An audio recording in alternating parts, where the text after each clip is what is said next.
two nonprofit consultants. One, a fundraising expert from New York City. The other, a search and strategy specialist from Los Angeles. Two nonprofit podcasts, both vying for chart-topping glory, but for one day, putting aside their ambition and uniting for one very special episode. It's the moment you've been waiting for, but you didn't know you were waiting for it, but now you do because we told you. Nonprofit on the Rocks and the Nonprofit Lowdown present Nonprofit Lowdown on the Rocks, hosted by Rhea Wong and Matt Kamen, featuring interviews with Rhea Wong and Matt Kamen. Stay tuned for the epic nonprofit podcast crossover event of 2022, or at least of next week.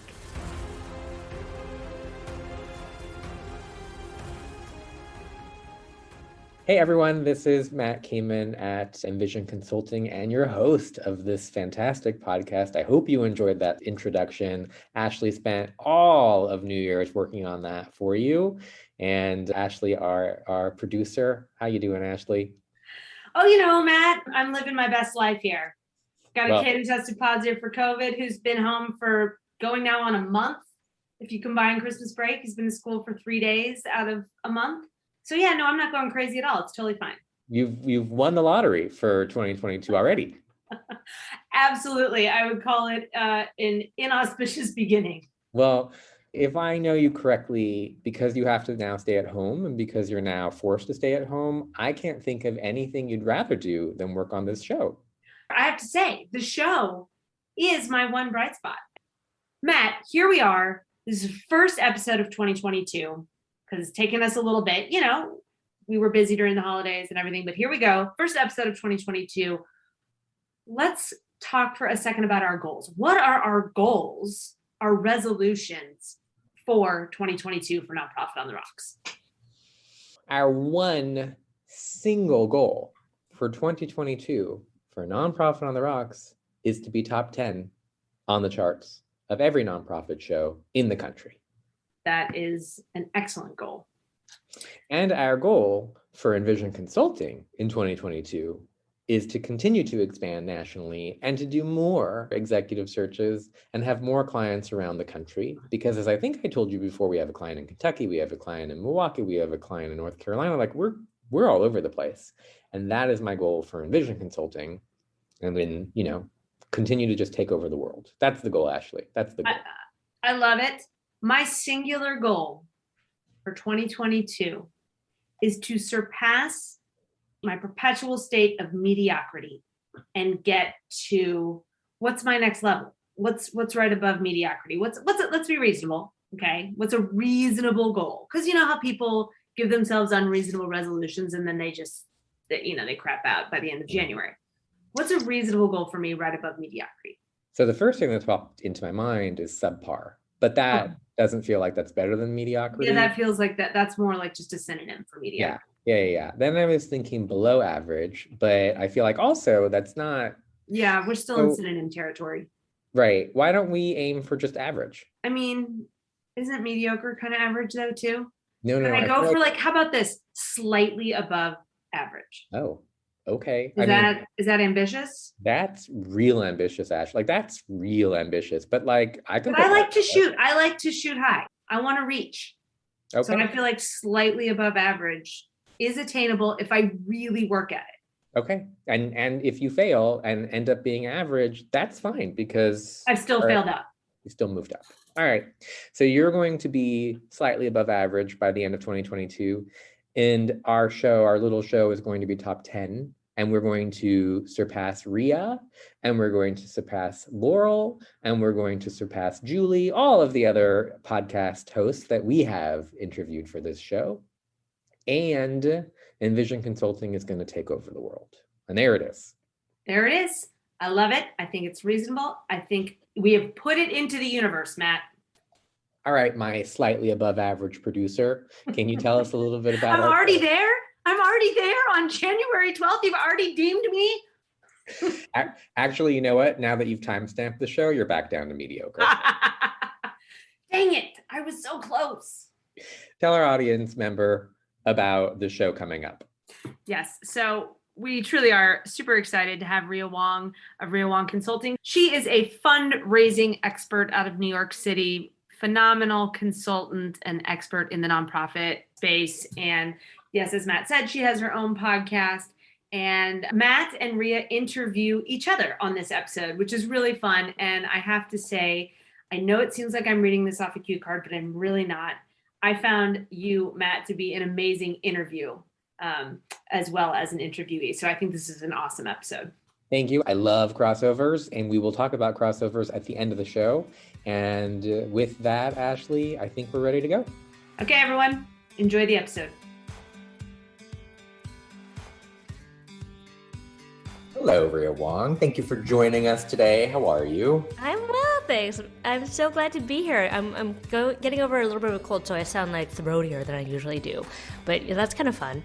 That's fine, because I went to my cousin's Persian wedding last night. If you've ever been to a Persian ceremony, they party, and I am so hungover. So on a Sunday? That is really intense. I know. Everybody who's listening, I'm beyond hungover from last night. And even still, Rhea and I are going to do a little cheers, because this is still Nonprofit on the Rocks on my end. So what are you drinking? I'm drinking a lovely mezcal that is by Del Maguey, which is a small producer out of Oaxaca, Mexico. Nice. And because it's 11 o'clock in LA and I don't want to be an alcoholic, I'm just drinking a little bit of Prosecco. And cheers. A little bottle. So cheers to a good 2022, even with Omicron, which, by the way, sounds like a transformer. Doesn't it kind of sound like it totally does. I'm so glad you said that. I was like, what a terrible day. Or like an evil media empire. You know what I mean? Like, right? Omicron video is watching you. So to Omicron going away, cheers to... Cheers. All right. Not my favorite, but here we are. So you and I both have podcasts, and what we decided to do for this show was that we were both going to do it and then air it as our own podcast, even though it's a joint podcast. And so I figured what we could do is that I'll just start off with questions for you. We can have a little conversation about fundraising. And then if there's anything you want to ask me at the end, we can go from there. Sounds fun. I mean, I love a 2-for-1 deal. I've never actually done a I've never done a 2-for-1. Not that we could talk about on the podcast. Keep it PG, people. Keep it G. So yeah, I've never done a 2-for-1 podcast. Anyway, so this is, as kind of we talked a little bit about, you are all about fundraising. So first, I would love for you to tell our folks out there what it is that you do. So I was an executive director for many years here in New York, 12 and a half years to be exact, which for those of you who are EDs know that that's like 50 years.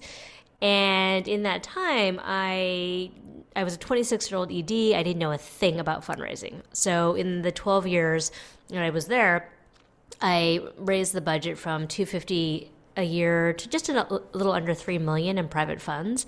And I was like, why did it take me 12 years to figure this out? This is ridiculous. And so I made a pivot when I left the organization to teach people how to fundraise, specifically with major gift individuals, because it took me 12 years. It shouldn't take you 12 years to figure it out. I've made the mistakes, so you should make new and different mistakes, is what I tell my students. I like that. I like that a lot. You know, we do a ton of board retreats. And one of my favorite questions is, hey, like on a scale to board members, right? On a scale of 1 to 5, with 5 being, I mean, I love it. It's the most amazing thing. All I want to do is ask people for money, to like 1 being like, I'd rather poke my eyes out than ask people for money. You know, what I do. And truly, the majority of board members are like, I'm a 1. Like, I don't want to fundraise. So what is it about fundraising that you like so much? Oh my gosh, Matt, I'm so glad you asked this question. So I've been thinking a lot about this, and I have a blog, so I was thinking about today's blog post. But I think it's a couple of different things. So number one, I think we all have baggage about money. And even if people are wealthy, everyone has baggage. And so I think we assume in the nonprofit sector that because you're wealthy, you don't have baggage about money. So like number one, really coming to terms with the baggage about money. And the baggage that we have about money, or, you know, sometimes the trauma that we have about money, is really wrapped up with our own personal stories about money. So if you grew up in a family where, you know, everyone worried about money. I mean, in my family, it was like, well, money doesn't grow on trees. And who do you think we are, the Rockefellers? Oh, no. Oh, we can't afford that. That's for rich people, right? So the message I always got was like, there's never enough. And we always have to freak out about and stress out about money, right? I'm sure this sounds very familiar to folks out there. Or, I've also heard from the other end, people whose families really were like very loose with money. And like, we never really talked about money. Money just sort of flowed. It flowed in, it flowed out. And so it's like this mysterious resource. So I think number one, we all have a money story. I think number two, we don't provide enough training for our board members because, the truth is most EDs have never received actual formal training in fundraising. So how are they going to teach their board members about fundraising? And then number three, and I think this is sort of the core of it, is people think that fundraising is about asking for money. It's not. The core of fundraising is asking for people to participate in a cause that you believe in and that they might believe in. It's about the relationship. It's about putting the work in the center of the conversation, not the money. And so when you're asking your board members to go out there and ask for money, essentially it's like the equivalent of asking them to go into a bar and just ask people to marry them. It's like, that's not obviously going to work. Or if it does work, it's probably not someone you want to marry. Instead, fundraising, really good fundraising, is about relationships and it's about invitations. So that's what I love about fundraising, because it's actually not about the money, it's about the relationship. But tell me more, Matt, from your perspective, does that square up with what you've perceived and observed with boards? Yeah, it's really interesting, actually. You are totally right. It is about our upbringing and it is about that. But I had, it's interesting. I never really thought about that. And when I asked board members, hey, what is it about fundraising that freaks you out? What is it about fundraising that you just don't want to do, right? What they say is, I just don't feel comfortable asking my friends for money. And I think, what is so important is what you said. Like, it's all about the relationship. And if you sit on a board, and this is the other thing that I don't think people understand, is that when you sit on a board, you are taking on all the liability of the organization. If they get sued, you get sued. And if they look well, you look well. And if they don't, you don't. So really being passionate about that mission, really understanding what the programs are, that's key. Because if you're not interested in it, if you're not passionate, obviously your friends aren't going to be. So that's what I always tell them. Like, you've got to really understand and care and feel this organization and live and breathe it. If you do, your friends and your family will come right behind you. So that's two things that come to mind with what you just said. Number one is, I think we so often get into this transactional mindset of like tit for tat, like, oh, if I ask my friend for this, then they're going to ask me for that, right? So I think number one, getting out of that transactional mindset and more into this idea of I'm offering them value. So if I'm part of this organization and I find value in it, then wouldn't it be a benefit to my friend to also invite them to participate in this thing that I found to be so beneficial to my life? So I think number one is realizing that you're coming with value. And then the second thing is that people are really freaked out about looking dumb. Ultimately, that's the thing, right? And so Laura Friedrichs has a book called The Ask that I recommend everybody read.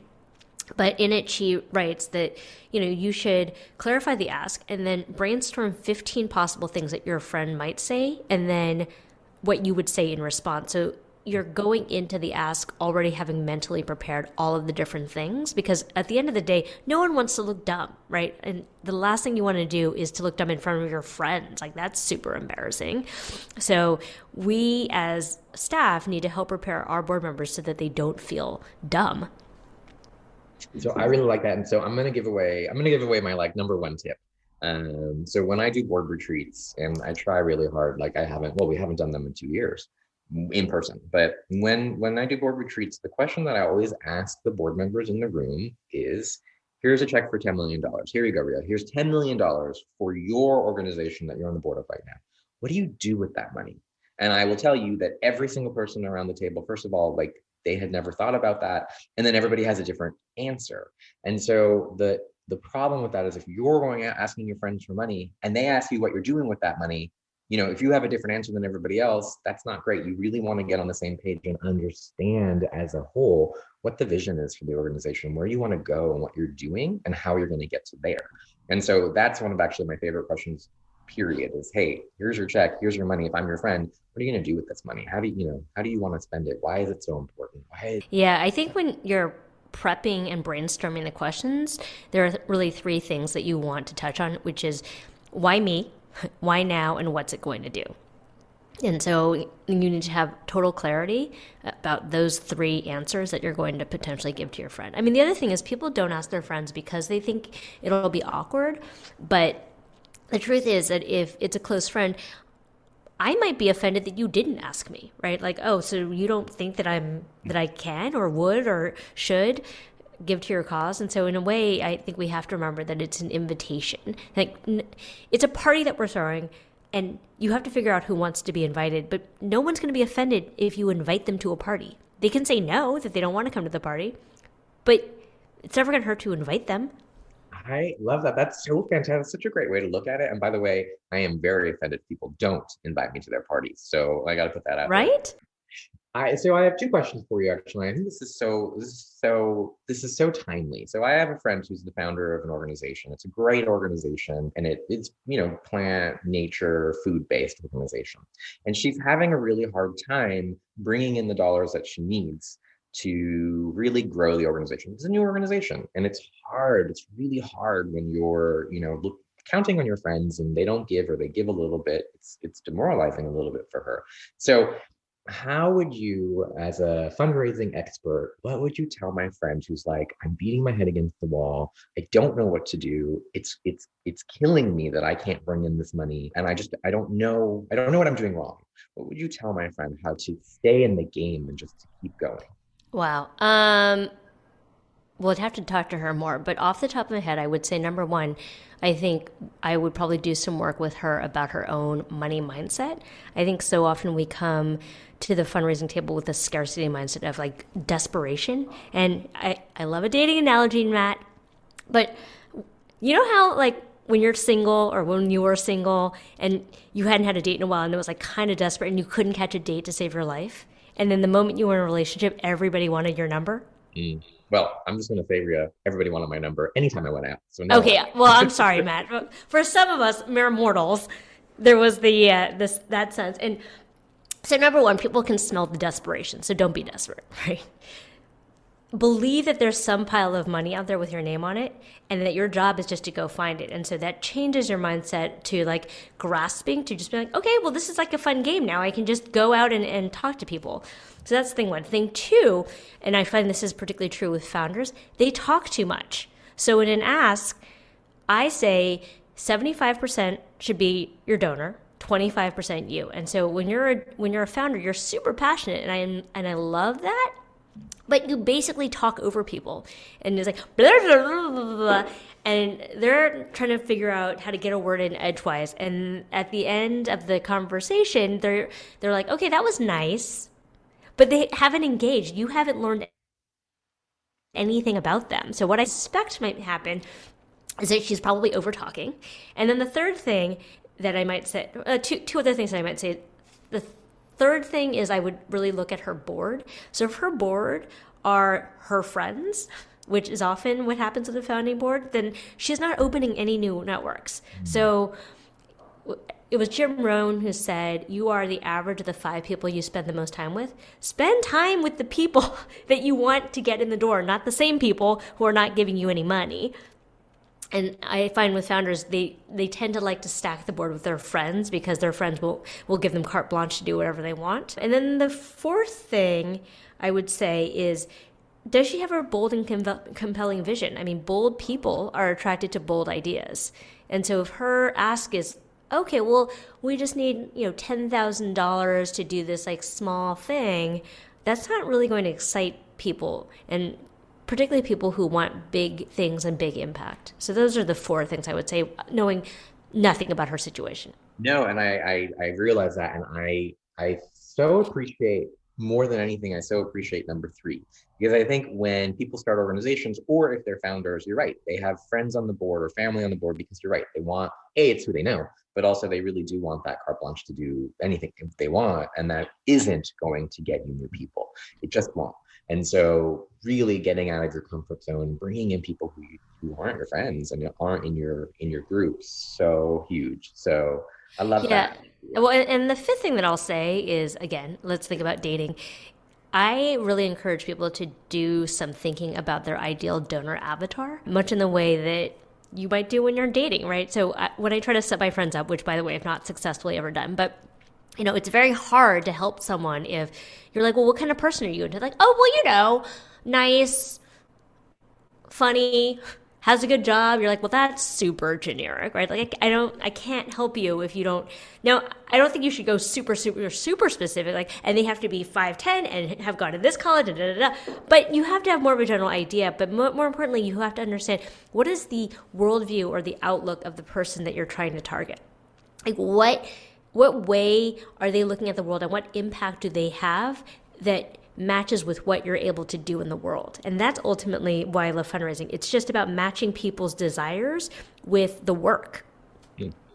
I want to just back up for 1 second, because this is what makes me a good host, is I remember things, right? Except when I'm totally hungover like I am today. But I want you to know, I have set up 2 marriages. I got 1 more to go, and then I feel like I'm in heaven. I set up a gay marriage.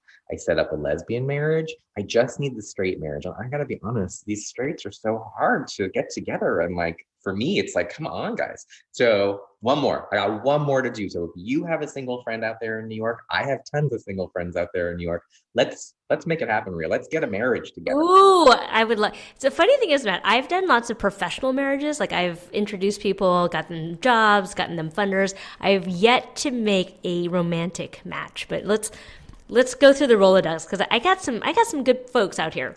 Oh, I love this so much, because you're right. I do recruiting for a living, and it's the same idea. I'm matching people to their jobs, and I love it. I love everything about that. And I think it comes from me wanting to be a matchmaker. And truly, if I could do anything else in the world, it would be a professional matchmaker. What was her name? Patty, the $1 Million Matchmaker, right? On, what was it, like Bravo or?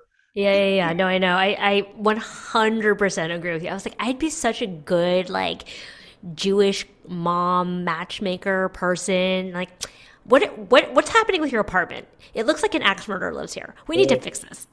So amazing. You know what? Here's what I think. I think you and I get out of the consulting world, and we create a joint, like, company and podcast just based on relationships. And I mean, Matt, that's $1 million idea right there. Plus, okay, wait, can we talk about this? Here's $1 million idea. Matching Asian women and Jewish men. Boom! Oh God, but see, think about the Jewish guilt. Think about the Jewish guilt from the moms who are like, but my kid needs to marry a Jewish person. Like, oh my God, are you kidding me? Jewish moms love Asian granddaughters. Are you kidding me? Rhea, you're going to get such hate mail. I didn't say any of it. You're going to get hate mail. It's true. Listen, I used to live in Stuytown, and this is before it got all corporatized. And I would ride the elevators, and like old Jewish moms would approach me like, "You seem like a nice girl. Do you have a boyfriend? You should meet my Joshie. He's a doctor. Did I mention he's a doctor?" Like, I could have just ridden the elevators and gotten 1 million dates. Oh, that's the best. I love all. Okay, that's fantastic. We're totally starting this company. We're totally. Let's do it. It's a side hustle, as the kids say. No, right? It's totally a side hustle. And actually, what's really interesting, have you ever done something called Strengths Finders? It's like a... Yeah. Love it. My number 1 strength is competition. If folks haven't taken Strengths Finder, it's one of my favorites. And why I'm telling you this is because this weekend I went into Chartable, and Chartable is how we in the podcast world kind of see like where we live up and what numbers we are and how many people are listening to our shows out there. And I am 3 shows behind you, Rhea. 3 shows behind you. So I'm catching up. I just want you to know I'm catching up. Oh, I didn't even know that was a thing. Yeah, it's a thing. Don't forget, I'm all about competition. So, so just so you know, you are kicking butt in this world. I think you're like top 10 on one, top 20 on another. I mean, people really love you. Yeah, they love you. Oh my God, I didn't know that. Because I always feel like nobody listens to it. Like, I look at my downloads and I'm like, they're probably on my mom. Like, I have no idea who's listening. All right, I'm gonna go stalk myself after this. No, it's true. Well, who's number 1? I think we both just need to figure out who's number 1 and unseat them. Do you know what, though? Here's why it's going to be impossible. Here's why. The number 1 nonprofit podcast in this country is a church. And here's why. It's because their entire congregation downloads the show, which is unfair to us who don't have churches. So maybe you and I just need to like do a church day and just do a show from church. I mean, Matt, in a sense, isn't this kind of like going to church? I'm just saying. Yes. This is it. This is the church. And like, that's my goal. My goal today is that you and I just like take down that podcast. That's what we're going to do. Uh-oh. I mean, if it makes you feel any better, I've been at this for like 3 years, and you just started. So you're, in terms of time, you're probably doing much better than I am. I mean, look, let's not compliment Ashley. We can't let it get to Ashley's head. So Oh my like, gosh, this is the Jewish mom guilt coming out in you. Ashley, this is not good enough. no, but it's the only way she's gonna like do better. I mean, This is the only feedback she understands. oh, she's gonna quit my show and move over to you, which I understand. I get it. It's okay, Ashley. There's a warm place for you at Nonprofit Lowdown. After all, we're 29. All right. So to go back, I have one last question in the fundraising world, which I think is really, really important. And that's if we've kept our listeners today and they haven't moved over to the church podcast. If I am a director of development at a nonprofit, right? And part of my job is to work with the board and get board members to kind of have a connection to the organization, go out, identify friends and ask for money, or at least I can help. What do you think is something that, or a few things that I should be doing with my board members, if my executive director lets me, to help them get money? Yeah. That's such a good question. So this is like the number one problem, right? I'm sure this is your bread and butter. Like, how do I get my board members to do stuff they don't want to do? So number one, the first thing is you're never going to get board members to do what they're not going to do. What they're going to do is ignore you. So I think the key is and this is, I'm giving away all my secrets here, but my number one activity to do at board meetings, first of all, is to help them understand the whole cycle of the donor journey. So I think board members think that fundraising, again, is about asking for money, but it's really just 2% of the overall cycle, as you know. It's about identifying, it's about cultivating a relationship, it's about solicitation, and then it's about stewardship, right? So first of all, helping them understand that, because a lot of them don't know that. And then the second thing is to brainstorm possible activities that they could do relative to each step of the cycle, and then to create a board menu and have individual conversations with each person about, like, okay, what are you willing to do this year? Because look, the truth is, I use this story a lot. I had a board member who was, quite wealthy, and she was like, look, I am willing to do anything, but I will not ask my friends for money. Like, full stop, that is just not what I'm going to do. Which, on the outset was like, okay, well, that's problematic for a board member. But, the other piece is we were able to find other things for her to do. She really loved hosting things at our beautiful, Upper East Side townhouse. So we said, okay, great. Would you be willing to host a fundraiser for us, twice a year? She's happy to do that, right? So I think part of it is you have to find the thing that they're willing to do and then help them do that thing. And then also, it sounds a little bit infantile, but really like celebrate every step, because they are nervous. And the more you can reinforce and provide support, the more likely they are to do it. And then the other piece is take the best and leave the rest, right? Like, there's some percentage of board members who are never going to do anything. And I feel like we spend so much time and energy beating our heads against the wall for those, 20% of board members who aren't going to do a damn thing for you. Focus on the ones who are going to go with you, right? Focus on the ones who are actually going to do stuff. And I think you'll see a lot more dividends, and eventually over time really think about how to develop a board that will continue to kind of upgrade itself. Like, I had this great podcast interview with Rich Berlin here in New York, and he talked about looking at his board and constantly cutting the bottom 10%. It's like always thinking about how you can continue to upgrade. So it took me 6 years to get the board I finally wanted. So it's a long game. I don't know. Did that answer your question, Matt? I think so. I mean, this is, I think at the end of the day, what I really want people to listen to, at least my podcast, I'm assuming for yours as well, is like, if they can get one or two nuggets, just like, to leave the show with and be like, yes, this is what I'm going to do. This is how I'm going to do things differently, or this is the one thing I got from the show that I'm going to succeed in. That's my goal. And so I think boards are one of the biggies. I think obviously, continuing and not giving up on the fundraising piece, and then end of the year giving. And actually, I have one last question, and I promise it's on you at that point. You can ask me anything you want.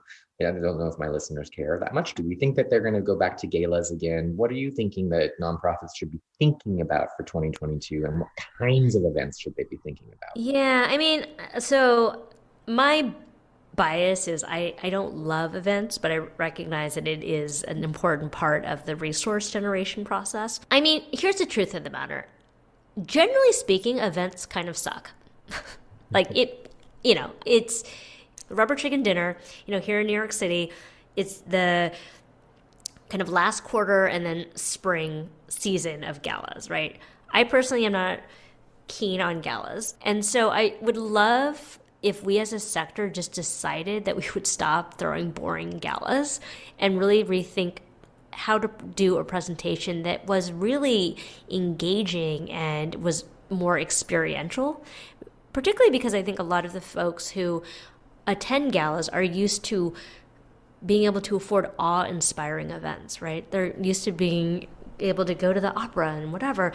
And so I think there's a real opportunity to inspire awe and to inspire something really noteworthy, something remarkable, as in worthy of being remarked upon. And I think the old stale, we're going to trot out like the Rubber Chicken Dinner and then do all the speeches and da-da-da-da is just old. And it may continue to work for a while, but I mean, again, maybe this is my personal bias, but like, I don't want to go to any. So I don't imagine other people want to go to any either. Yeah, I think the one lovely thing about being on Zoom and COVID was that all of the galas that they were going to do in 2020, they did online. It was great because you didn't have to go. You can stay in your pajamas. You still gave money away, and you didn't have to listen to terrible speeches and not eat terrible food. It was great. And so I really hope that nonprofits in 2022 and beyond stop doing those terrible Rubber Chicken dinners. Well, the other thing is that they commit the cardinal sin of talking about themselves too much, right? I think that's really the problem with galas. It's like, look at this, we do this. And they need to make people feel special. Like I think about Danny Meyer, who is a restaurateur here in New York. The secret to his success is he says, imagine everybody is walking around with an invisible sign around their neck that says, make me feel special. So we should have galas that make people feel special, not like we're corralled them in and are going to talk at them for 3 hours. Like, shoot me in the head. I would pay money to not go to a gala. That's so fantastic. Make me feel special. That's okay. That's the number 2 nugget for today. And finally, for people who want to find you, who need to hire you, tell me 2 things. Number 1, if a nonprofit is thinking about bringing you in, why would they think about bringing you in, and what are you so excited to do for them? And then the most impossible question, and I apologize for asking you this in advance, give me like something you're so proud of that you did as a consultant for a nonprofit. Yeah, thank you for that question. So in 2022, I'm actually not for hire. So the only way to engage with me is to enroll in my group accelerator coaching program.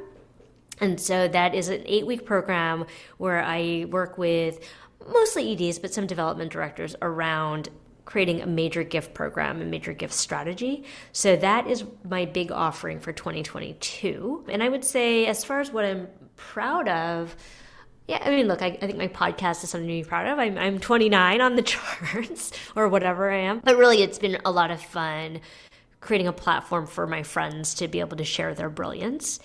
And I am publishing a book early 2022. So that is the other thing that I'm pretty proud of. It's many months in the making, but I finally did it. And it's coming out TBD, but probably end of March. Self-publishing it. It's called Get That Money, Honey. That's your church. That's church right there. That's church. Yeah, that's right. Everyone gets the Bible and we're going to go to church. That's amazing. So I think that's awesome. And actually, I lied. I have one last question for you, Rhea, and then it's on you. If I handed you a check for $10 million, here you go, here's a check for $10 million. What cause, not nonprofit, what cause would you give it to? Oh man, it's so hard. There's so many causes. And actually this is the reason why I started my accelerator program, because I realized that I care about so many things. And I was like, well, I'm not going to be able to help every single cause personally, but what I can do is increase the capacity of people who are working up on all sorts of things that I care about. But that being said, very long-winded way, can I split it between 2 causes? I mean, you're going against the question, but sure, split it among, yes, that's fine. You can't force me to follow the rules, man. I can't be tamed. Well, education, which is what I came up in youth development and education. So obviously I believe very strongly in the way that we're going to ensure our future is to providing an education for young people to actually think critically about the world and to engage as citizens and participate in politics. So That's one. And then number two, I think everybody should be really concerned about climate change. I mean, this is the most pressing issue of our time. And I think if we're not all collectively very concerned about this, then I don't know what world you're paying attention to. So probably those two things would be my top. Plus, I love animals. Who doesn't love animals? That's three. All right, you've completely gone against it. No, but climate change and the animals, it's like the animals can't live in a world that's warming up. Sure. All right, fine. I'll give vote to you. All right, so that's all I got for you. And because this is a joint podcast, if you still want to release it on yours after my questions to you. Yeah, let me flip the script. So Matt, welcome to the show. Tell us a little bit about yourself and what you do at Envision Consulting. Oh, I'm so not used to this anymore. I'm just so not used to this. So I come from the nonprofit space. It's in my blood. I ran a homeless shelter in New York. I ran a foster youth shelter in Hollywood. And my business partner and I started Envision 11 years ago. And in a nutshell, what we do is we're a national firm. We have an office in New York. So I'm going to come, you and I, this is what I'm saying, when we're going to do our dating kind of company, I'm going to come visit you in New York and we're going to like go hang out and we're just going to brainstorm this company. Yeah, let's do it. I mean, there are many lonely hearts in New York City, I'm telling you. I know we're going to do this. Remember, we need a straight marriage. We need a straight marriage for me. Okay. Wait, is that like a scorecard you have? Yes, there's a scorecard. If you have 3 marriages, and I'm making this up. Maybe somebody out there can like DM us and let us know if this is actually true. But I think if you have 3 marriages, like you're one step closer to heaven. I feel like that's what it is. And I want to be inclusive. So if I had a gay one and a lesbian one, it's time for I gotta like give something back to the straight people. I know. Well, do you get like big gay wings? I do. I have a toaster. And I'm working up for that microwave. But anyway, so we have an office in New York and we are about 60% search. So we do a ton of recruiting for nonprofits, and we just actually got a client in Lexington, Kentucky, which is so cool. And then we do strategy. So we don't do fundraising, but what we do are strategic plans. We do board retreats, and the biggest thing right now that's happening in the market is mergers. And we're doing a ton of Totally. mergers. Yeah. What's so interesting, because I feel like M&A for the longest was like anathema to the nonprofit sector. And now with constraints being what they are, it just makes sense, So tell me, what are the sorts of positions that you're recruiting for? Because I had someone on my pod recently to talk about the state of development directors in nonprofits. So I'm curious, is it primarily development directors or is it EDs? Like what's the trend that you're seeing? Development is so hard right now. Right now in this economy, it is impossible to find people because everybody's getting recruited and it's just a really difficult job market. In development, it's even harder because normally it's hard to find a really good fundraiser, but at this moment, finding a true fundraising professional who's willing to leave where they are, who will take a job that's offered to them, it is so difficult, so challenging. And so we're trying actually to limit the development searches that we do, but we do mainly CEO searches. We also do a ton of CFO searches lately. That's a big thing that's happening. And then, we do a lot of development searches. And we have something really cool. So here's my only salesy pitch. Sorry, Rhea, my only salesy pitch. We have 2 different kinds of search options. So you've got like the executive search, which, costs a lot of money and it's the whole recruiting thing and guarantee. But we also do something called the supported search. So if you are a small nonprofit out there, or if you're looking for like a middle management position and you don't want to spend the big bucks on a search, that's what we do supported search for. And it's basically, we act as the back office and collect resumes for you. It's a great option. So I would tell you to think about that if you're a small nonprofit. That is a really good option because like I've paid for the full search and that is expensive. Mm-hmm.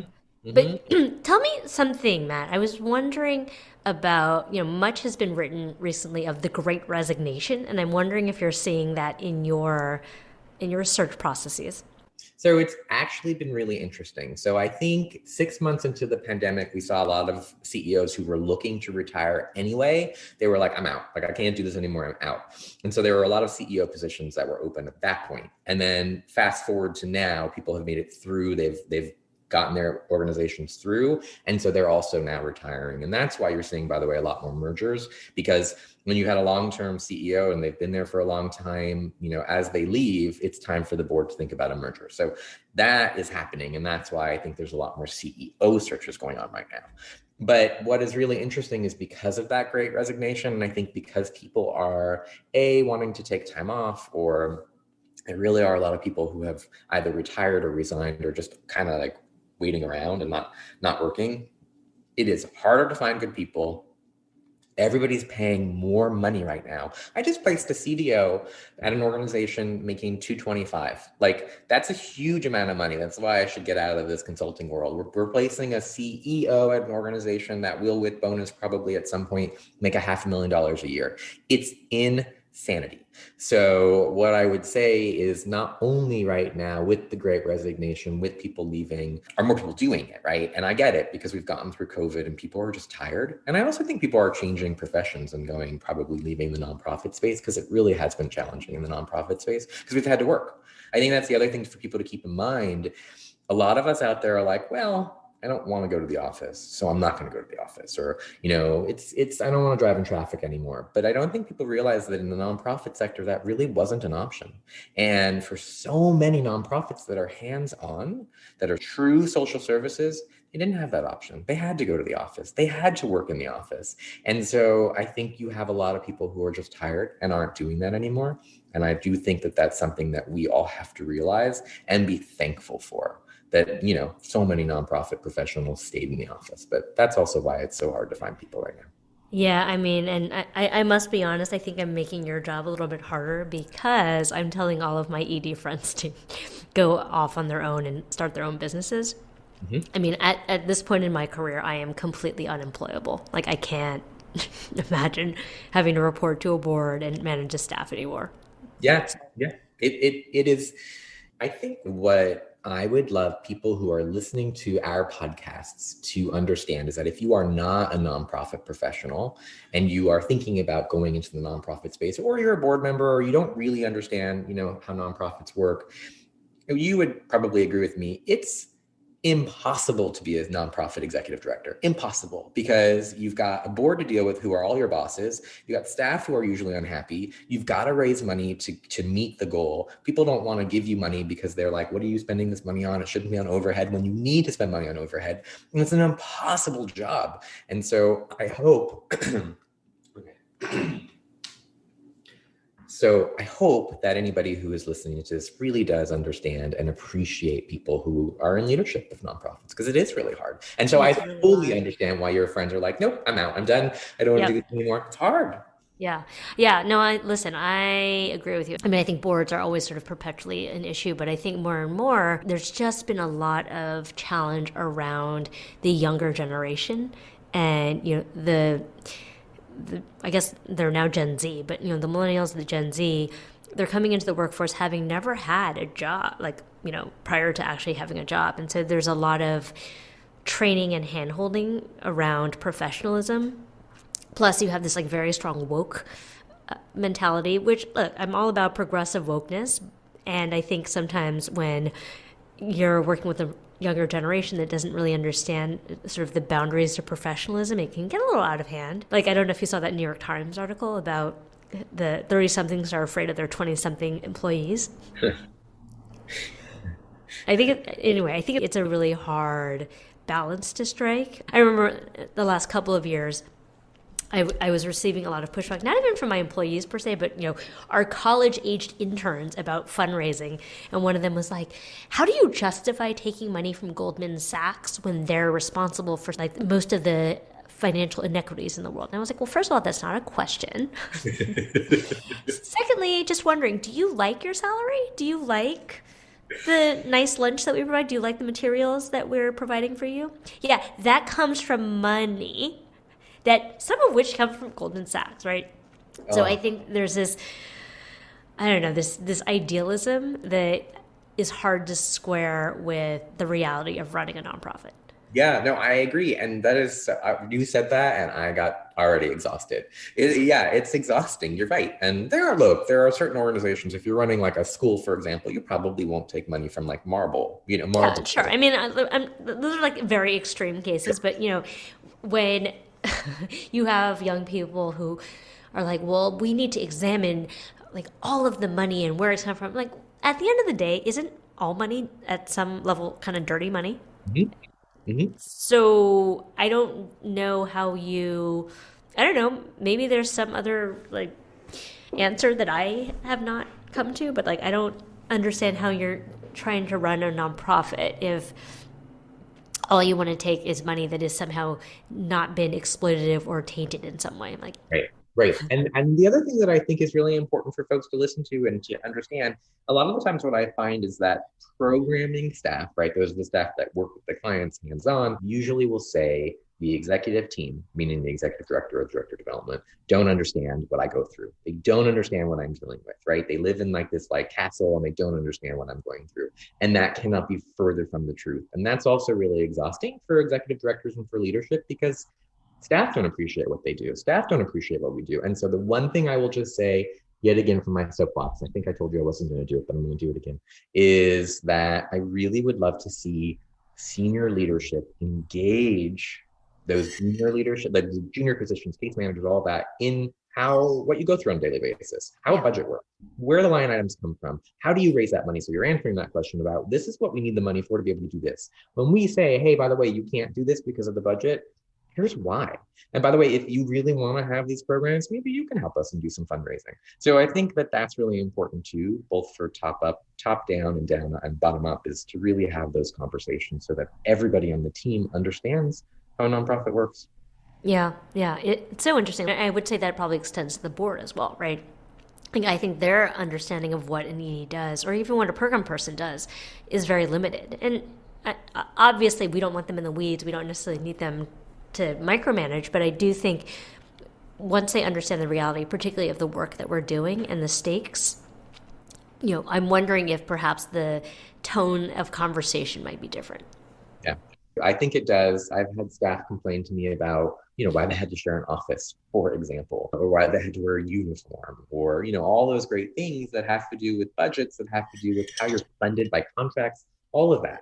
And so I do think, again, you get everybody as best you can on the same page and we all understand this is why we do it this way. This is the reason why things have to happen. So I do think that's one of the things that's really important. And so when we're looking for people that we place into positions of leadership, we really want to make sure that that person is inclusive, does bring people together around the vision, because you have to do that with your board and you have to do that with your staff. Okay, can I ask a question about strategic plans? Sure. So I have a very strong point of view on this, which is, to quote Peter Drucker, the strategic plan is nothing, but strategic planning is everything. I know very often what happens with strategic plans is, people engage folks such as yourself. They spend a lot of time, they spend a lot of money, and then it ends up on a shelf collecting dust somewhere, or, metaphorical digital shelf. And so I'm wondering, is there a way that you're thinking about strategic plans that is more dynamic in nature and sort of less of a heavy lift? Because I know it's a pretty considerable process. Such a good question. And I 1,000% agree with you that most consultants and most nonprofits who do strategic plans, they do it because they're funded and they have to, or they feel like they need to do it. And then you're right, it goes in a big binder and it goes on a shelf and nobody ever does anything with it. We don't do that. That's really important, that when I talk about what we do in our strategic planning process, it isn't about the final product. It is about the conversation. And it's really about making sure that we have that vision for what we want to do. And then we work on that, right? And first of all, you have to get everybody together. You have to get everybody together, which is impossible, on where they want to go and your core values and your core mission and your vision and all of that. Great. And then you're going to figure out how to get there. And that's the piece that matters the most. And when things happen, like, for example, the pandemic or other things that happen, you have to be willing and okay and able to pivot. And so what I do think is a really important part of the conversation is just that. What happens when things go south? What happens when things change? And to really, if you bring in a consultant, to make sure that your consultant also has those conversations with you. Because at the end of the day, if all you're doing is to have that actual physical plan, just like in a notebook, it's a waste of time. Don't do it. It's a waste of money. It's a waste of time. It's really about that conversation. And it's about, again, going back to why you do what you do. So I'll check my shelter in New York, right? The shelter that I ran. If my shelter no longer exists, is it the end of the world, right? Is it the end of the world? Or, what happens? And so I think that that's really important to think about. Why are we here and why are we important and why are we vital? Are we just doing it because we're doing it? Or is there a purpose? And what is it? And how do we make it happen? Well said. And I'm so glad you said that, because when I hear strategic planning process, I start like getting itchy. Like it's a bit of a soul sucking process, but if it's done with the intention of having the conversation, I think it's a different bend to it. Well, those are all the questions I have, but Matt, where can folks find you on the interwebs? Sure. So you can go to Envision with an E, envisionnonprofit.com. You can find all of us there and all of the information, the clients that we have, the searches that we have. I will tell you that if you are looking for a job, this is the time. It is your market. It is not an employer market. It's an employee market. So if you're looking for a job, like, now's the time. And feel free to ask for the world. Ask for the world, because at this point, we're really looking for phenomenal people. And then in terms of strategy, in terms of mergers, a big part of what we do as well. So you can find more information about us there. And Rhea, I just want you to know, I'm so excited about this joint podcast, because you and I are going to take down that church and we're going to be like number 1 and number 2 in the world. I do this for fun. I don't know how much business you get out of it, but like, I do it for fun. I really enjoy it. I get to meet people like you. I get to have a good time. I get to really, I hope, have a platform for people to listen to it. And so if you're out there and you look at our website, you can also find all of our past episodes. And we've really interviewed some phenomenal people.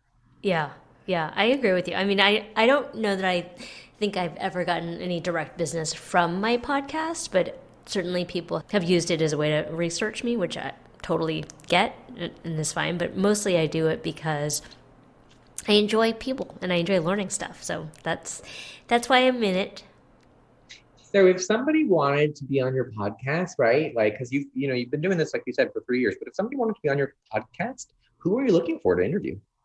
Oh, I'm so glad you asked that. So first and foremost, and I want to direct this to all the PR agents out there, the pitches I get are usually really, really bad. And the reason why they're bad is that they do not demonstrate to me that you have any knowledge about what it is I actually do. And you don't tell me what it is this person could present on, right? So like that to me is like, it saved me some time.